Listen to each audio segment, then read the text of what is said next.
What's up, guys? So Marc Lamont Hill is frequently credited with being pro-Palestine. But is that actually true? Is Marc Lamont Hill actually pro-Palestine? Because I have receipts that seem to say otherwise. I have the receipts to seem to say that Marc Lamont Hill is a liberal Zionist grifter, right? And our first receipt is with none other than Norman Finkelstein. Now, you may know about this whiny little Zionist small hat from, well, the episode of Unmasking Imperialism with Ramiro Sebastian Funes that I was on. Check it. So, here we go.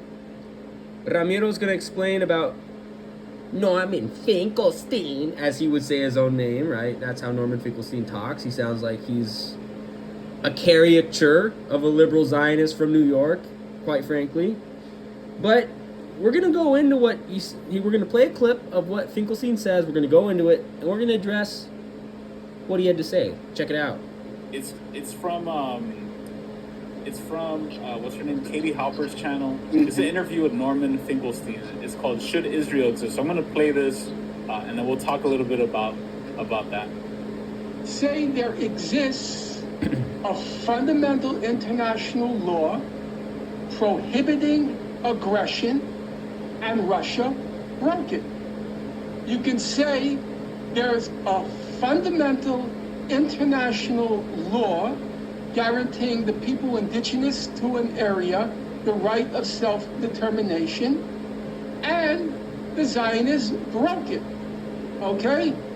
With the support of Russia, the critical support of Russia at that particular moment, because if Russia had lined up against it, it wasn't clear whether it would pass the General Assembly. It wasn't clear whether the resolution would pass the General Assembly.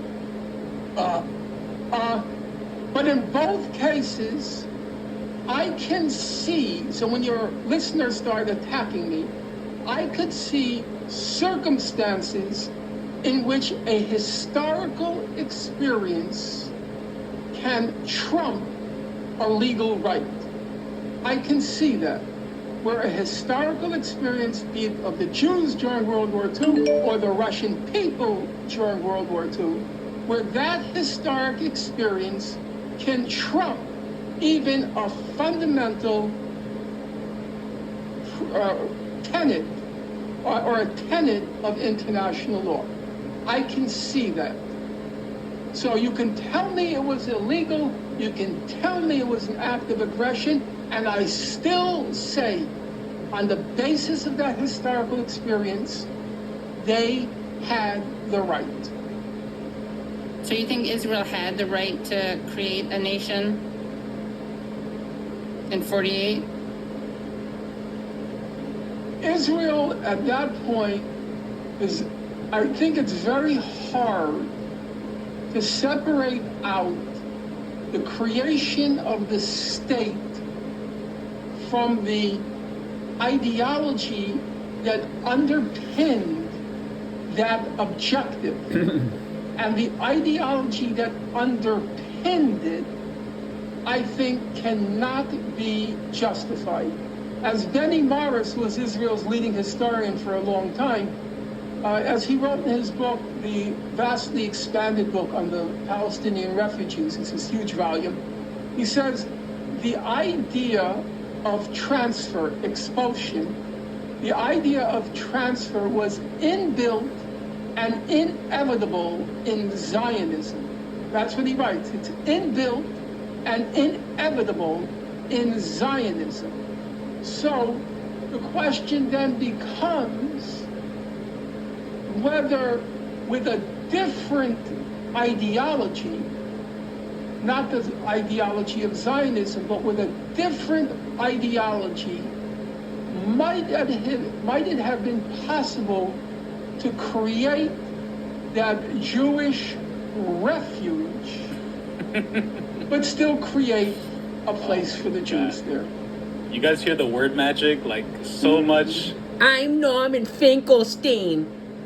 I like a word salad with oranges from Florida, because I want to go to Florida and eat oranges, because I talk like this and I'm good at word salads. The guy is a fucking meme. He is the meme of... He's like a meme of what a liberal Zionist from New York is. Like, he is the king of word salads. He is the king of word salads. He's just. What are your thoughts about that, Arturo? Wow. Whoa.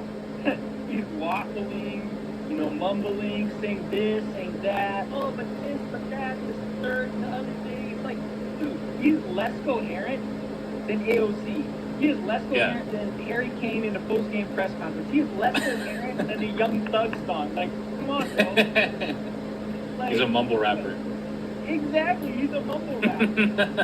He's just like a mumble rapper. Exactly. Like, he's saying, Finkelstein's a Zionist. Both him and Katie Halper are Zionists, Finkelstein's a Zionist for sure. As you've seen, I've done a video on him, exposing him as a two-stater liberal Zionist. But that's what he is. As you said, Chomsky, Finkelstein, Brianna Joy Gray, Katie Halper, Ryan Grin, Matt Duss, Mona El Tahawi, Jim Zugby. We can go on and on. Jamal Bowman, all these gatekeepers, Raphael Warnock. I forgot to mention, Raphael Shimunov is also a Zionist gatekeeper. I'd probably put Boris Dunbar in there too. They're all these gatekeepers that are gatekeeping for the Zionists to try to manipulate, the synthetic left into liberal Zionism. And Norman Finkelstein is a liberal Zionist who likes word salads with oranges from Florida. Also, so not only did Marc Lamont Hill talk with this Zionist goofball who likes word salads with oranges from Florida, he also worked on a book with Mitchell Plitnick, right? And he also talked with this Zionist grifter, Brianna Joy Gray, the one that has a Harvard JD, the one who worked for Zionist criminal Bernie Sanders. Look who's on the show with them. You got weirdo Virgil Texas. You got Zionist grifter Brianna Joy Gray. Goofball and liberal Zionist clout chaser and opportunist Marc Lamont Hill. And then you have Mitchell Plitnick, Zionist think tanker from DC. You can't make it up. Risk involved in making those kinds of critiques. Mark, you've experienced this firsthand. So we wanted... So here's the $1 million question. Why is he working with a liberal Zionist like Mitchell Plitnick, right? That's what I don't understand. I mean, did he get paid money? Because he talked with FD Signified, or whatever the fuck his name is, about money and being paid and selling out. But he didn't say that he'd sold out. But this shit kind of makes you think he'd sold out, right? What does Mitchell Plitnick have to say? I like doing caricature type voices. I love accents. I love voices, right? For Palestine. And what are some of the forces, some of the structures, some of the laws, some of the norms, some of the cultural practices within American politics that normalize that? At our best, I think we do that by when we're highlighting key issues where we see those contradictions. And I'll let Mitchell talk about some of these things. But I see he's deferring to the JOO, because that's what Mitchell Plitnick is. Oh, I defer to the JOO, right? Now, what does whiny Mitchell Plitnick say? Of Israel, the first almost every argument that demonizes criticism of Israel, that attack, whether it's BDS or something else, any kind of criticism of Israel, the first part of that argument is always, well, Israel's the only Jewish state, and it's getting singled out. So where does he make excuses? Just before I met Mark, I was working at the Foundation for Middle East Peace. I was the vice president. The president at that time was Matt Duss, who is currently Bernie Sanders' foreign policy advisor. And that plays into what we'll talk about here in a little bit. And Matt one day was was So check out, this is who Mitchell Plitnick is, right? So check it. Marc Lamont Hill worked with liberal Zionist Mitchell Plitnick, right? This is who Mitchell Plitnick, this is Mitchell Plitnick's LinkedIn here, right? So this is who the liberal Zionist goofball known as Mitchell Plitnick is, right? So check it. This is who he's worked for. Foundation for the Middle East Peace, or Foundation for the Middle East. B'Tselem, that's a Zionist think tank. JVP, right? And then look who's endorsing him, right? Well, actually, look who's giving him recommendations. Matt Duss, Zionist. Roseanne Marmor, Zionist. Gila Svervsky, Zionist. Cindy Levitt, Zionist. Lincoln Schlensky, Zionist. Joe Ellen Kaiser, Zionist. Penny Rosenwasser, Zionist. Henri Picciotto, Zionist. Eric Stark, Zionist. Seems hella sus to me. It seems... So why is... And then also, Plitnick, seems as if Plitnick likes to endorse people who are tied to George Soros. Right? Check it out. This guy, Mike Amite, from the Open Society Foundations, you know, the think tank run by George Soros, U.S. Open Society, U.S. Advocacy Director for Middle East and North Africa, Director, Washington Kurdish Institute, Professional Staff Member, Commission on Security and Cooperation in Europe. And again, he has a BA in History from Brown. And so this guy who works for George Soros, well, who's he being endorsed by? Let's see, where is it? Mitchell Plitnick! You can't make it up. The guy is being endorsed by Mitchell Plitnick. So, Mitchell Plitnick is literally endorsing George Soros's associates. You can't make it up. And then you remember this guy, Matt Duss, who endorsed Plitnick? Well, guess what? He works as the executive vice president for the Center of International Policy, the Carnegie Endowment for International Peace. He worked as a foreign policy advisor for Bernie Sanders and president for the Foundation for Middle East Peace, and as a senior policy analyst for the Center for American Progress. Look at who he's being endorsed by. A literal Zionist criminal, Shira Efron. Check it. Shira Efron. And she's a Zionist criminal.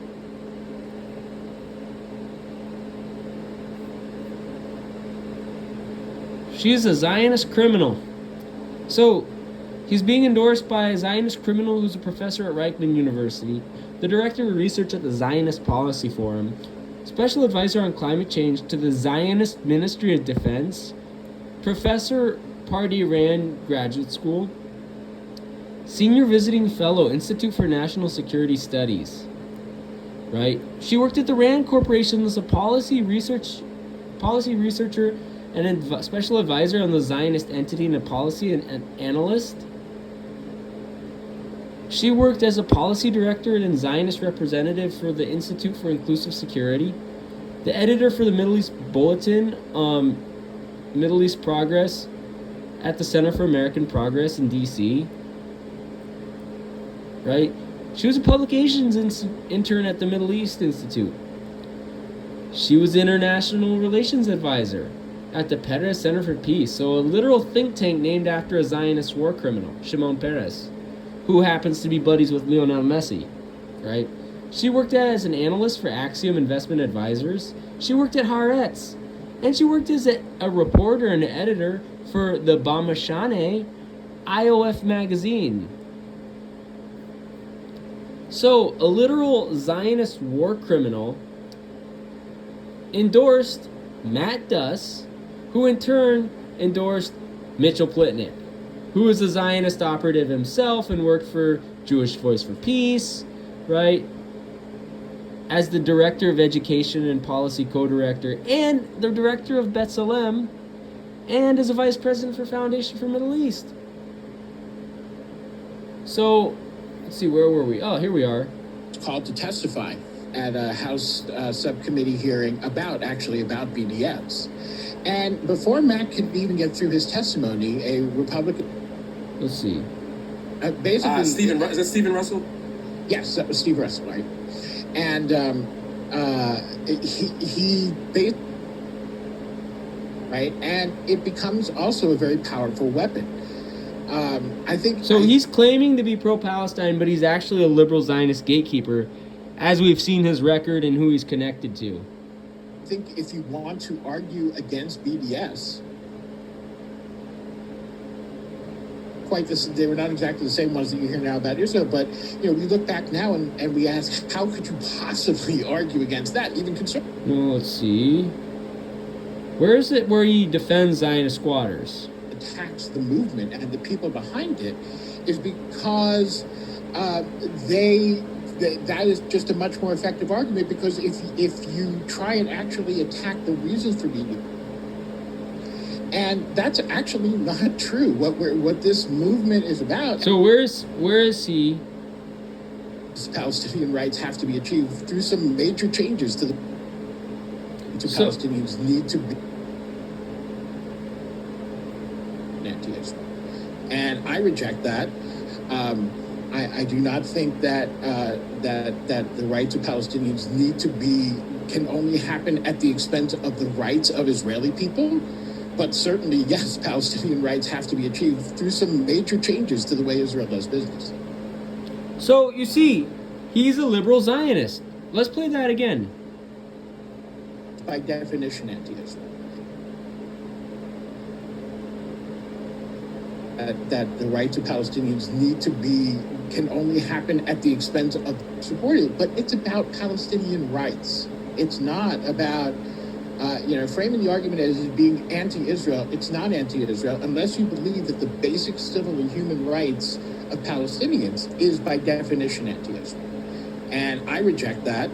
I do not think that the rights of Palestinians can only happen at the expense of the rights of Israeli people. But certainly, yes, Palestinian rights have to be achieved through some major changes to the way Israel does business. So, you see, again, this whiny small hat from California, who's a Zionist think tanker in D.C., he is doing a word salad. He is a liberal Zionist. This is who Mitchell Plitnick is. This is who Marc Lamont Hill surrounds himself with. Palestine must be liberated. Zionist squatters must be extradited to their countries of origin. This is about more than rights. This is about Palestinian liberation. Marc Lamont Hill is an opportunist. Mitchell Plitnick is a straight-up Zionist grifter. So, one of the, framing ideas that you interrogate at the start of the book is the way that this notion of, this question of, does Israel have a right to exist, ends up being kind of an initial question that starts all of these arguments in this kind of defensive territory. And you walk through this history of folks, Zionists, including Zionists, who said, well, why do I even have to defend that? It's like, by even making me ask that question or talking about it in that way, you're kind of presuming there's a world in which Israel shouldn't exist, and I think of that as a disempowering statement. But now, it feels to be the predominant view is that by putting out there, it's starting with the question, does, acknowledge Israel has a right to exist. It presumes that there are people who don't, and that the fight is about this kind of existential issue, as opposed to centering a conversation about Palestinian rights separate and apart, as though it's not a zero-sum game. Again, Brianna Joy Gray also does word salad.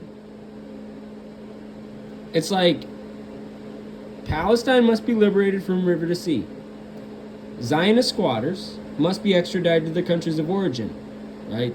That's the reality. People like Brianna Joy Gray and Mitchell Plitnick do word salads to try to confuse you, right? And they want to funnel you, sheep herd you, into being a liberal Zionist. Can you talk about that a little bit? Yeah, I mean, there's a lot of layers to this, so I'll take a slice of part of it. I mean, the first question is, what does it mean for a nation state to have a right to exist? That's the first question, right? Do states have a right to exist in general? Not Israel in particular, because I think if we only isolate Israel, if we only spotlight Israel, that's a very different and somewhat dangerous territory to enter. But if we... No, Mark. No, it's not. No, it's not. No. Again, this shows you Marc Lamont Hill is a liberal Zionist. Not Israel in particular, because I think if we only isolate Israel, if we only spotlight Israel, that's a very different and somewhat dangerous territory to enter. But if we ask a broader philosophy, but that's a different states have a right to it. That's a different and dangerous territory to enter, because I'm Marc Lamont Hill. I'm a professor at Temple University, even though they sacked me. You know, I sold out to CNN. I sold out to Al Jazeera because I say stuff the Zionists like Brianna Joy Gray and Mitchell Plitnick want to hear. Exist, or rather, do people have a right to exist? I think we have a different question, and then the second question is: do states have a right to exist in a certain way? For example, do we have the right to exist as a republic? Does Saudi Arabia or Iran have a right to exist in its particular sort of form? Again, the typical canard of Islamophobia. That's what Marc Lamont Hill is doing. Marc Lamont Hill is an Islamophobe. He is an Islamophobe. That's what he's doing, and that's why Zionists like Norman Finkelstein and Mitchell Plitnick like him. Right? Is what does it mean to be a constitutional monarchy? What does it mean to be a Jordanian state? Right? Do they have a right to exist in those forms, or do they have a right when we say that? The fact that he said that he doesn't want to single out the Zionist entity, but then he goes on to single out Saudi Arabia and Iran, shows you that Marc Lamont Hill is an Islamophobe. And this is a pattern among black Protestants in the United States, that they tend to be liberal Zionists and Islamophobes. Are we talking about respecting their territorial integrity and their sovereignty, right? Those are different questions. The other piece is, who gets asked this question, right? The state of Israel is not on a regular basis asking Switzerland to affirm its right to exist, or asking the United States to affirm its right to exist. It's a question largely placed squarely on the shoulders of and at the laps of Palestinians. And again, if you're asking, do Israelis have a right to exist? I would say absolutely. Israelis, Arabs, Palestinians, Jordanians. So, you see, Marc Lamont Hill opposes extraditing Zionist squatters. Okay? Zionist squatters must be extradited to their countries of origin and prosecuted for genocide. Marc Lamont Hill is a liberal Zionist. He singled out Iran and Saudi Arabia, but then he said he didn't want to single out the Zionist entity, right? Because he's an Islamophobe. And that's why he gets along with Brianna Joy Gray, Virgil Texas, Mitchell Plitnick, and Norman Finkelstein, right? That's why he gets along with Hanan Ashrawi, who went to University of Virginia and went to AUB, right?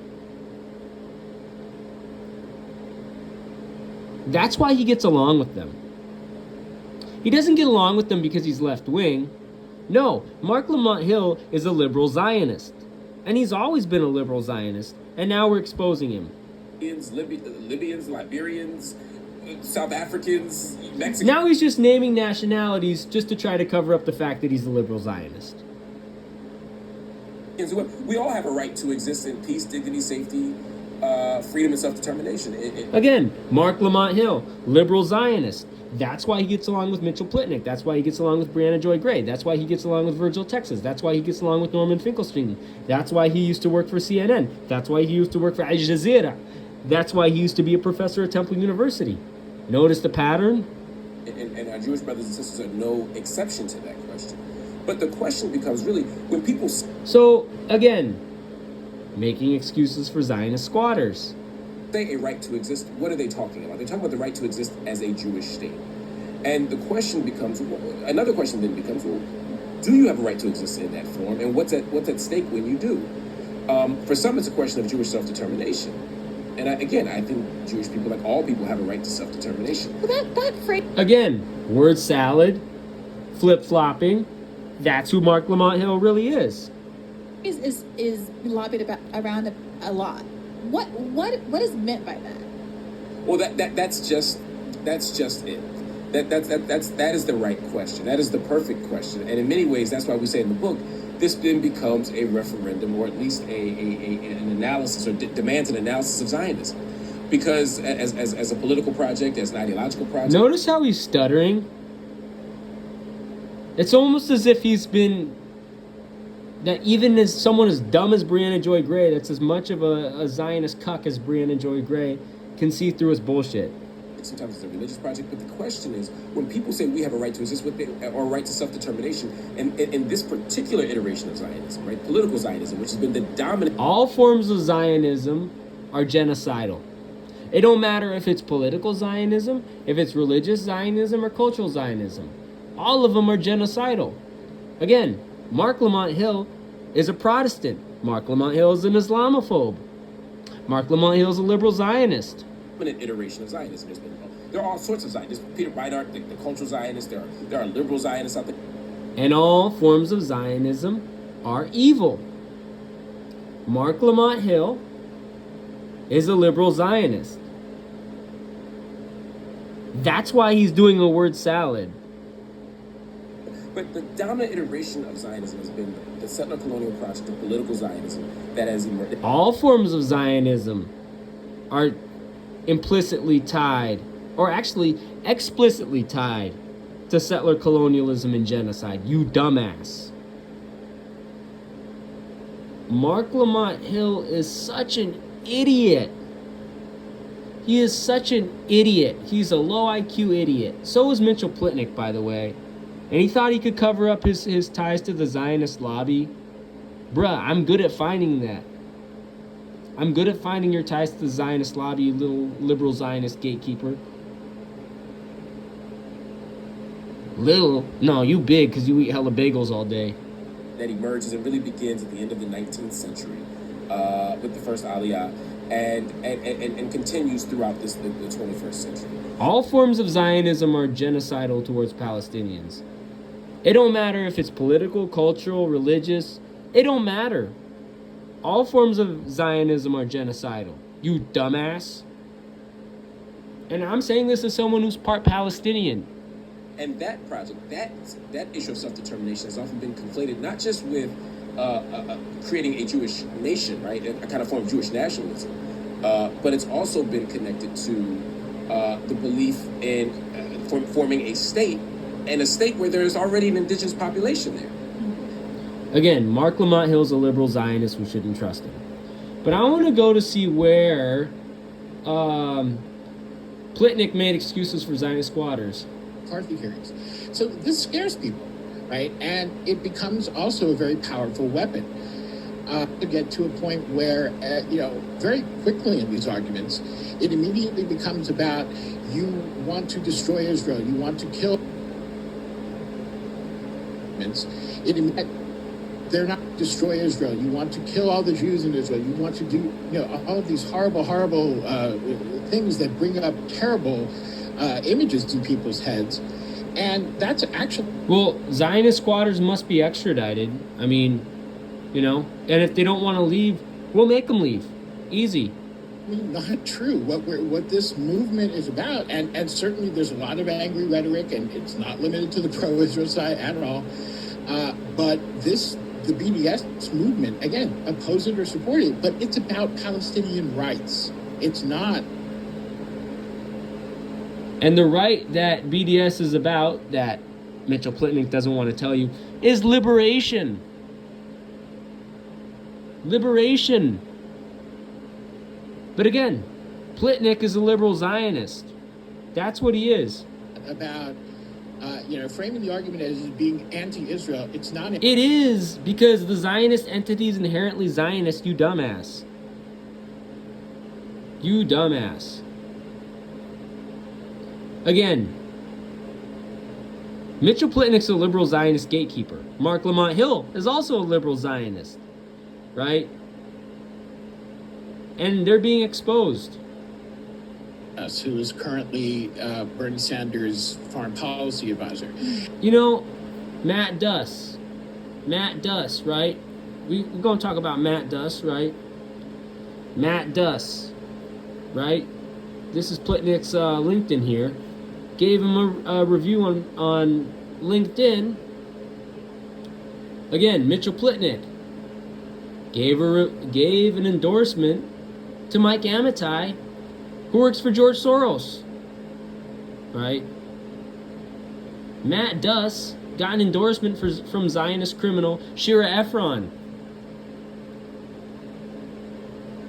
You don't understand how evil these people are.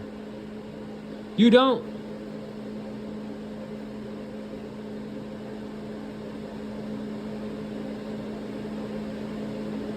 What else is it? Friends of mine who had been working in Washington for many, many years, not just on this issue, and no one had ever seen anything like in Washington for many, many. So check this out. He basically was saying you're an entire family of anti-Semites, and then he said, I have nothing to hear from you, and got up and left the hearing.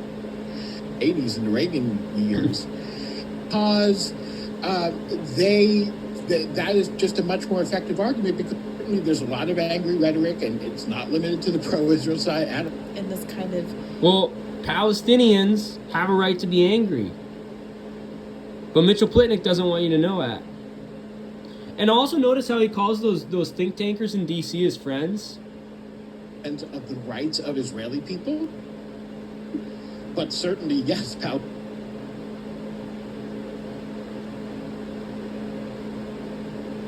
unless you believe that the basic civil and human rights of Palestinians is by definition anti-Israel.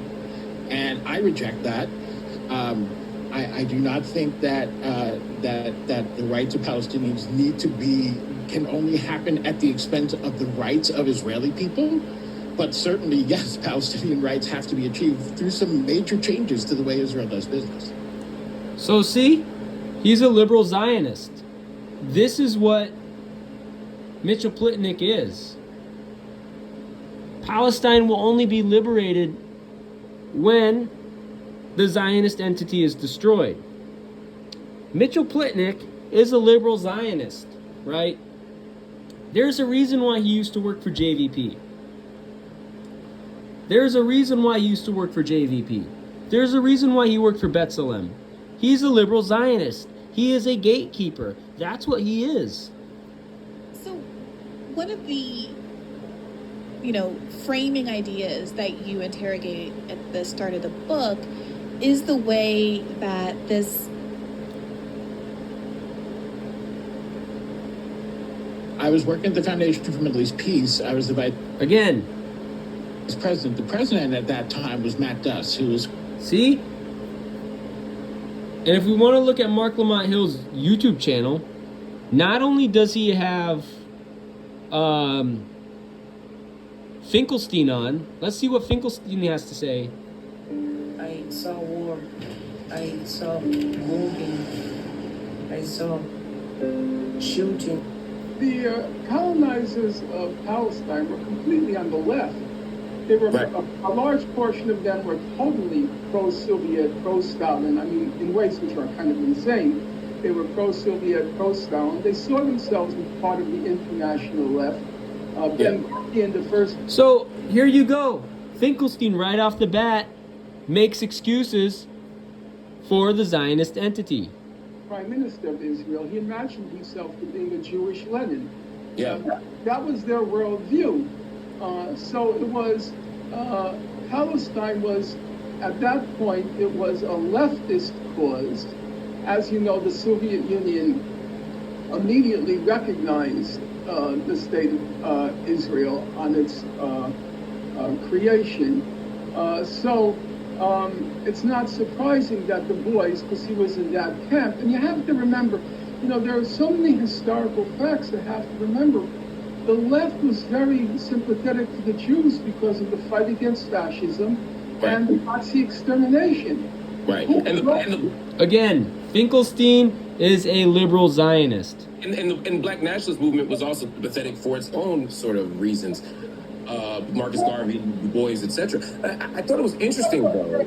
Such a grifter. Look, he's such a grifter. I've heard enough of this guy, man. But the fact that, again, Finkelstein, or what's his face? Marc Lamont Hill.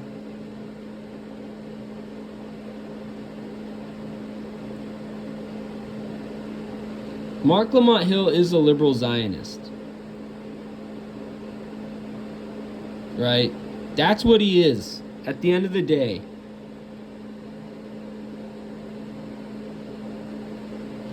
And it's crazy how he's highlighting Van Jones being booed for calling for peace instead of supporting Palestinian liberation himself.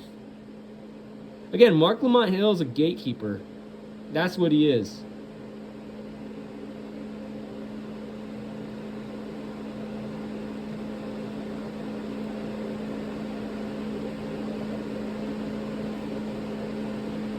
The fact that you have to even ask those questions, like, really?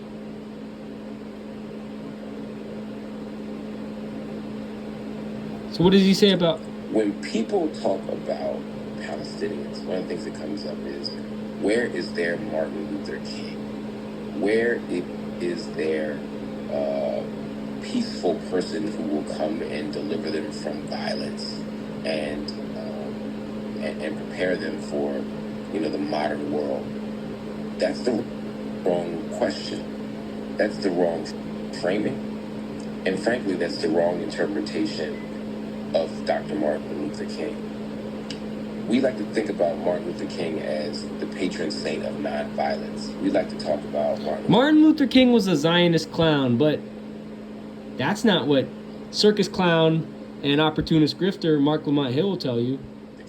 Person told black people to not fight back with fists, to not use knives and guns. The person who led a movement toward nonviolence, who staged spectacles of nonviolence, like on the Edmund Pettus Bridge, where black people's, why aren't they following the example?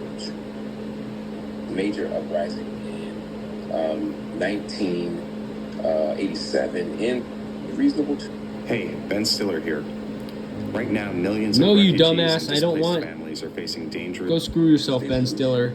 They refuse to offer contiguous land, to offer a massive land. There's access to water. Many of the things that we've seen from the first partition plan of 1947 by the United Nations up until the Clinton Accords have been really bad attempts to create a final status for Palestine, in the sense that they don't give Palestinians what they need and what they deserve. But let's also talk about Dr. King in a different way. Because there's also a narrative here that Dr. King himself was a Zionist, that Dr. King himself wanted the conditions in Israel-Palestine to be what they were. And that he stood. Notice how he normalizes the Zionist entity when he speaks. Notice how Marc Lamont Hill normalizes the Zionist entity. Motherfucker, it's from the river to the sea, you dumbass. On the side of the state of Israel. That is simply untrue. No, Martin Luther King was a liberal Zionist. Martin Luther King was a liberal Zionist. Like, that's just the facts on the ground. That is simply untrue. Here's what is true. Throughout history, many black freedom fighters, many black nationalists in particular, believed in the Zionist project. They believed that the formation of the state of Israel represented the possibility of MLK wasn't a freedom fighter. MLK wasn't a nationalist. MLK was an Uncle Tom and a liberal Zionist Protestant Freemason circus clown. A victory over white supremacy, victory over. So now, Marc Lamont Hill is making excuses for Zionist MLK. Pressures that a nation could be formed of people of the same sort, and that they could create their own nation state and achieve liberation. That's what Marcus Garvey saw this idea of Zionism, particularly that early wave of 19th century, late 19th century, early 20th century Zionism, as a potential victory. That's why W.E.B. Du Bois says that's why W.E.B. Du Bois writes an article. So, you see, now he's running cover. Marc Lamont Hill is running cover for Zionists. He's running cover for W.E.B. Du Bois. He's running cover, by the way, Marc Lamont Hill sucks at speaking French. It's Du Bois, not Du Bois, you dumbass. But that's beside the point, right? He runs cover for W.E.B. Du Bois. He runs cover for Marcus Garvey. He runs cover for MLK. Marc Lamont Hill loves running cover for Zionists. He's ran cover for Mitchell Plitnick. He's ran cover for Norman Finkelstein. Marc Lamont Hill, at the end of the day, is a grifter. Called Ethics and the Problem of Palestine, which you can find in the archives at I believe the University of Massachusetts Amherst, and it becomes an article or an op-ed in the Chicago Star called "A Case for the Jews," and in it, Du Bois also makes the case that again, Protestantism is inherently linked to Zionism. Protestantism stems from Kabbalah, Zionism, occultism, and Freemasonry. At this point, Marc Lamont Hill loves running cover for black Christian Zionists. It's like his second job. Israel is a righteous project, that Israel is providing safety for Jews who need it, that Israel should, right? Why is this relevant? Well, because citizens, right, Jewish comrades, we hear about of black freedom fighters, of black thinkers, of black radicals even, who identify with the Zionist project. But the question is why? Well, at that stage, they truly believed that again, he's running cover. Broker peace between what he would say is the Arabs and the Jews. We began to see a pivot. People like George Schuler. Why is this relevant? Well, because there's a shift that happens, right? Black folk, we got wiser and smarter about these issues, as everybody did. You dumbass. The fact that you were a Zionist, the fact that MLK, W.E.B. Du Bois, and Marcus Garvey were Zionists in the first place, and the fact that you're a liberal Zionist grifter, tells me everything I need to know about you. When you think about Ralph Bunche, who helped he got a Nobel Peace Prize for, helped attempt to broker peace between what he would say is the Arabs and the Jews. We began to see a pivot. People like George Schuler enter the picture. You begin to see a pivot after the 1967 war. Why? Well, because people watched the violence of the 1967 war. They watched Israel occupy the Sinai and occupy Gaza and occupy the Golan Heights. They watched a radical shift in what was happening in the world, and they started to say, wait a minute, this is starting to look like colonialism. So now not only do you have people like Malcolm X speaking up, and Malcolm X absolutely spoke up. He wrote an essay in the Egyptian Gazette in the fall of 1964 called Zionist Logic, where he talked about the Zionist movement as camouflage, as coming in a kind of camouflage toward the continent of Africa. He wasn't exceptionalizing Israel. He wasn't saying Israel was doing something different than other nations. His point was Israel was doing exactly what other nations do, and that we shouldn't think of Israel as any different than these other nations that were operating through colonial strategy, of camouflage, of what do you call it, the new dollarism, of economic, sort of offering economic incentives to different vulnerable nations, right? Again, it would be problematic if he were to hold Israel to a different standard. But what he No, it wouldn't. No, it wouldn't. No, it wouldn't. Because it would not be problematic. Because the Zionist entity is no different than the U.S. or England or France or Scotland. It would not be different, you dumbass. You're a dumbass, Marc Lamont Hill. You're a liberal Zionist grifter and a dumbass. he was saying was, no, Israel should be held to the same standard. This project is just as troublesome as the 20th century, 19th century projects were, political projects. Can't even get his centuries right because he's a liberal Zionist grifter. You got SNCC, the Student Nonviolent Coordinating Committee, after the 1967 war, publishing a newsletter criticizing it fully. I've been thinking a lot about the unimaginable. So, again, Marc Lamont Hill is a liberal Zionist grifter. Marc Lamont Hill, he has a Zionist grift going. He is a liberal Zionist grifter. Right? What does he say here? The complexity of the Jewish diaspora, Mizrahi, of course, meaning Eastern Jews, right? So you have Mizrahi. Assume that a black person is an American Jewish convert, because there are people who are... Again, he's a clown. He's a clown. So what does he say? They say that Rashida Tlaib should be censured because she used the phrase... Point out, look at this. He has tattoos on his arms. Tattoos are haram. That's how you know he's a sellout. He's from the river to the sea. Palestine will be free, or free Palestine from the river to the sea. Now, I know a little something about this phrase. And I do too. And Palestine exists from the river to the sea. Okay? I was fired from CNN the day after I used this phrase at the United Nations. And if you want to find out about Marc Lamont Hill, right? Oh, look, he attended an HBCU, Morehouse College, and then he went to Temple, right? So look at this. Look at this. Look at this.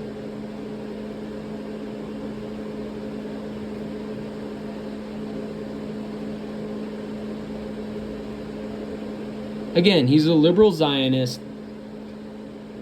Notice how he says freedom, but he not... I mean, that's basically the same thing as liberation. But look at this. Binational state. Single binational state. So, in other words, Marc Lamont Hill opposes extraditing Zionist squatters. Therefore, Marc Lamont Hill is a liberal Zionist, right? A binational state? That's liberal Zionism. Why? Because Zionist squatters must be extradited to their countries of origin. Marc Lamont Hill is a liberal Zionist grifter. And the fact that this clown, FD signifier, who runs cover for Deion Sanders, is interviewing him, that tells you everything we need to know about him. So, there you go. Marc Lamont Hill is a liberal Zionist.